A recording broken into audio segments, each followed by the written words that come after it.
Alô, galera, Vasquenares aqui, Marcelo falando. Bom, tava vendo aí Vasco TV, colocar lá o Alain Belaciano para falar junto com a Vanessa Rich, né? E ali é um montão de cabide de emprego, né? A Vanessa Rich não tá ali à toa, é parente de alguém, e tá lá diretamente ligado a uma pessoa lá com o seu sobrenome, né? É isso que a gente vem vendo aí direto no Vasco. Apadrinhamentos, né? Uma galera focada no social dos caras, né? Na confraria. E esse Alain Belaciano, apesar de ter lá vários protocolos na secretaria do clube direcionados à Assembleia Geral, a qual ele preside, com a pergunta, com a colocação da seguinte forma: senhor Alain Belaciano, o senhor já foi advogado de muitos credores do Vasco, já entrou com ações contra credores do Vasco, né?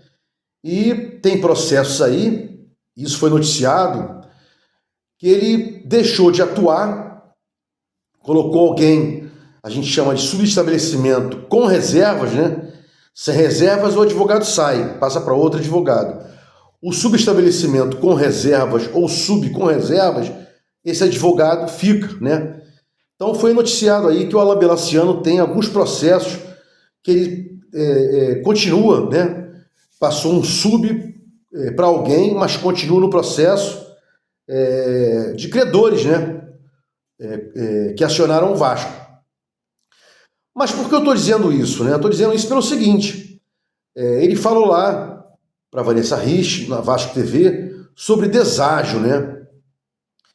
Que o Vasco respeita muito os seus credores, não vai fazer deságio vil, vai respeitar o pessoal que trabalhou para ele e tal. O que é deságio? Pode ter alguém aqui que não saiba, não custa dizer. Eu te devo 1.000 e falo assim: olha, se eu te pagar 1.000, se eu for pagar para você 1.000, eu só vou pagar em 2026. Se você quiser receber agora, eu te dou 300 e a dívida morre. Pode ser? E o Belaciano disse que não fez isso com muita gente, não, né? Houve uma mediação antes, que todo esse pessoal aí, muitos credores assinaram documentos, né? Para quando fosse levar para a recuperação judicial, já tivesse a aquiescência deles, a aceitação deles, né? Então o Alain Belaciano aí, claro que ele não vai dizer, e a Vanessa Rich não vai perguntar, mas eu estou aqui para isso, para dizer que ele deveria responder aos sócios do Vasco, que apresentaram requerimentos lá para ele explicar por que ele ainda tem processos representando credores do Vasco, como ele poderia ser presidente da Assembleia Geral, lidar com a recuperação judicial sem estar dos dois lados. Tanto o cara que está na recuperação judicial, à frente dela, e tanto o cara que tem processos contra o Vasco que vão ser discutidos na recuperação judicial. Como poderia ser possível isso, né? E jamais ele vai responder. O Pedrinho jamais vai exigir. A oposição jamais vai exigir. Todo mundo ali é junto, roxo, amarelo, né? Mas o que me cabe aqui falar é o seguinte, né? Esse deságio que ele diz que não aviltou os credores do Vasco, é porque quanto mais os credores do Vasco receberem, mais o grupo que trabalha com ele recebe. Porque ele tem advogados que trabalham para ele, com subs com reservas, ele continua no processo, ou subs sem reservas, ele saiu do processo, mas continua na bancada dele. Quanto mais os credores do Vasco receberem da recuperação judicial, mais eles recebem, né? É uma situação lógica isso. E não deveria ser. Deveria ser totalmente diferente, né? Gente que não tivesse preocupada com o credor, tivesse preocupada com o Vasco. Eu, presidente da Assembleia Geral, eu não deveria estar preocupado com os credores, jamais. Eu deveria estar preocupado com o Vasco, só com o Vasco. E com o maior deságio possível. Te devo 1.000, quer receber 100? É isso que eu faria, né? Mas, por esses motivos que eu acabei de falar aí, né? Nessa pequena introdução aqui, estão explicados por que do pequeno deságio e esse conflito de interesses jamais será respondido por ele, né? Bom, e ele mesmo fala que indicou 5 advogados da relação profissional dele, da relação pessoal dele, para atuar junto à recuperação judicial, nada mais é que o grupo que trabalha com ele, né? Eu acompanho também, mudando de assunto aqui, o professor Zé Humberto. Tem um canal que fala de direito empresarial e volta e meia, ele está aqui falando para os torcedores do Vasco.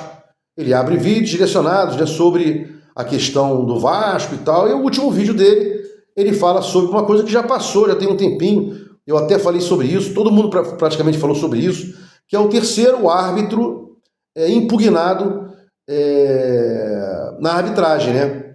Tem um árbitro que vai dar a sentença, a 777 indica um árbitro dela, o Vasco indica um árbitro dela, né? Uma indicação, mas não pode ter vínculo direto com o Vasco, porque ele vai estar ali para assessorar o árbitro principal. Então o árbitro principal está lá, tem um indicado pela 777, tem um indicado pelo CRVG, esse indicado pela CRVG foi impugnado pela terceira vez, por ter vínculo direto com o Vasco em outros processos. Isso é horrível, né? Mas o meu vídeo aqui, ele não é especificamente sobre isso, né? Esse meu vídeo aqui para falar do professor Zé Humberto, sobre 2 coisas, né? Uma, que ele parece que hora ele fala uma coisa, hora ele fala outra, não sei o que acontece, né?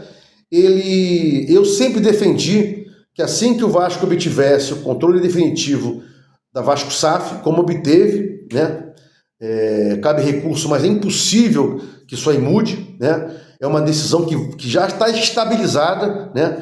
A estabilização de uma liminar, de uma decisão liminar, foi há pouco tempo introduzida no CPC, né? Não havia estabilização, mas hoje a gente pode falar que o controle que o Vasco obteve no tribunal, por 3-0, dada pelos desembargadores, é uma decisão definitiva nisso. E não vai ser mudada, porque não vai haver ganho na 777 para a 777 na arbitragem. O que tem que ser falado é que esse controle definitivo que o Vasco obteve na liminar, que está estabilizada, não vai ser modificada, vai até o fim e vai perdurar.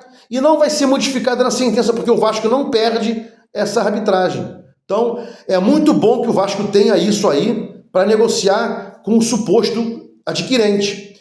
Eu sou contra a venda do Vasco, era contra a transformação da Vasco SAF, era contra a venda, tenho os meus motivos, já falei aqui várias vezes, não é o caso desse vídeo repeti-los, né?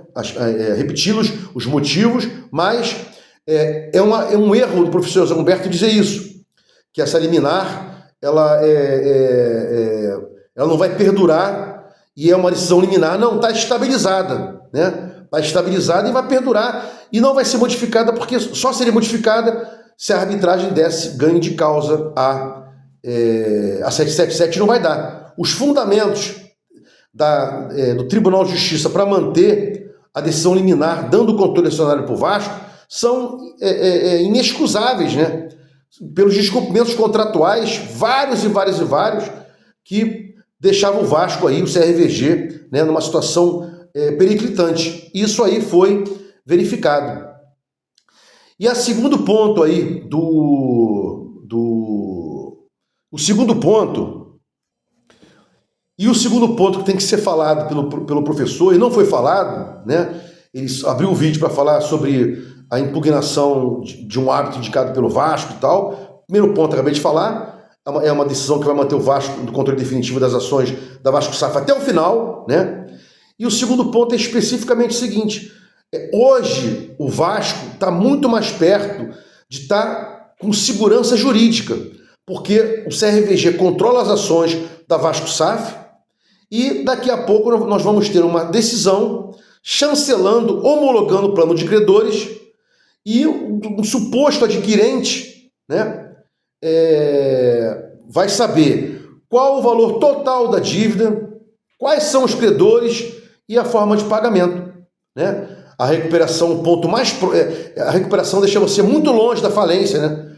a falência não chega com a recuperação judicial. Era impedida, né?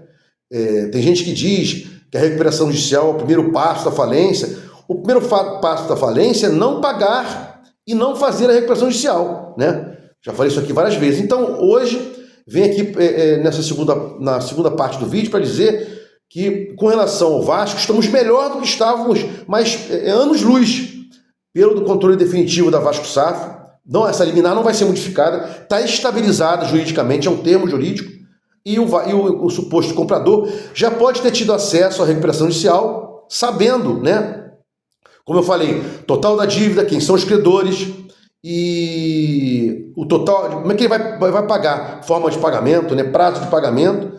E daqui a pouco isso vai ser chancelada, né? Vai passar o prazo de impugnação dos credores com relação às dívidas que o Vasco apontou que os credores têm que receber, e supostos credores que o Vasco deixou de fora dessa recuperação judicial, né? Eu até tomei conhecimento aí do movimento Vasco do Povo, né? Um vídeo que o Careca soltou. Eu até mandei um áudio para ele perguntando: Careca, qual é a sua posição da seguinte forma? E não obstante agora eu queria muito que o Vasco virasse, quer dizer, que o Vasco, hoje a gente tem uma SAF, que o Vasco ficasse majoritário na SAF, que se fosse vender as ações da SAF, que vendesse 30%, 40%, mas mantivesse sempre